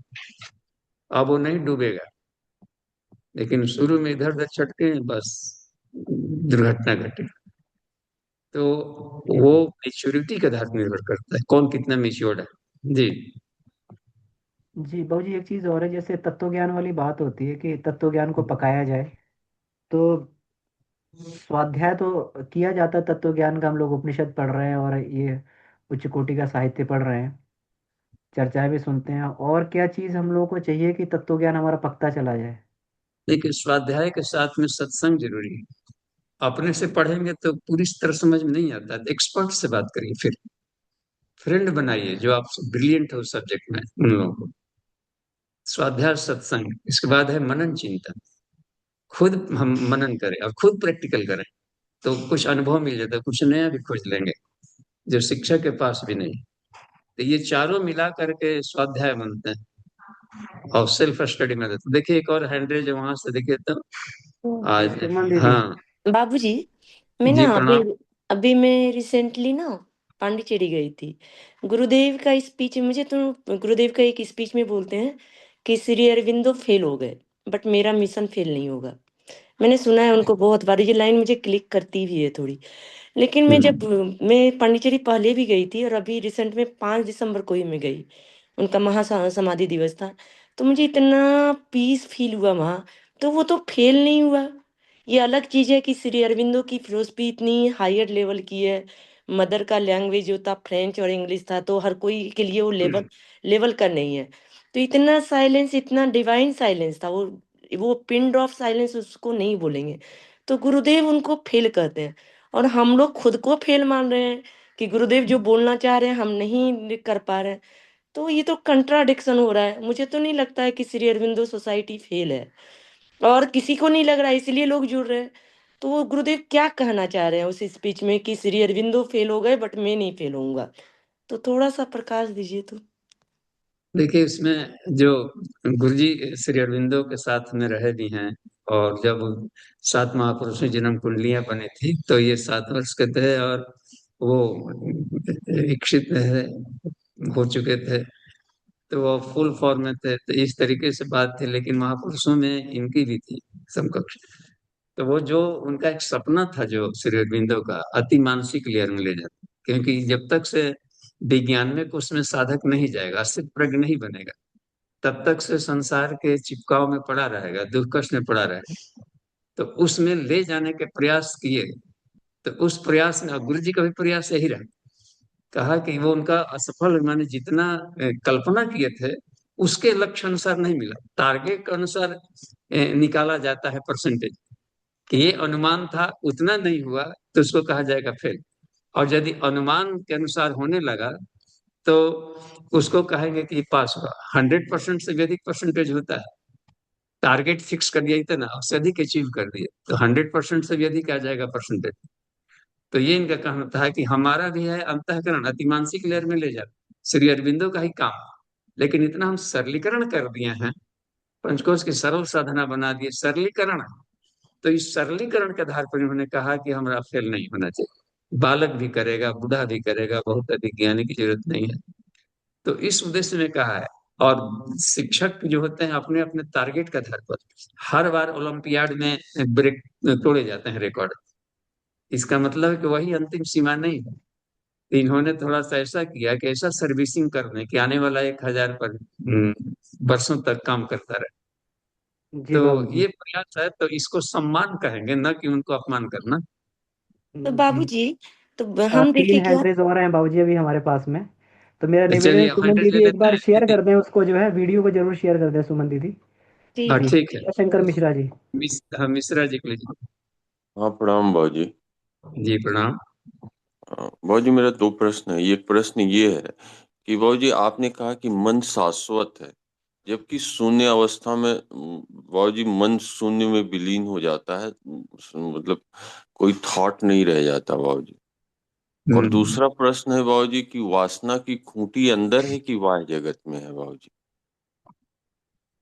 हम्म देखिए, एक तो मन को जहां आप कह रहे हैं कि शून्य हो गया, शून्य नहीं हुआ, अति मानसिक में चला गया, जिसे चेतन अचेतन सुपर चेतन मन, तो वहां भी मन शब्द का प्रयोग है।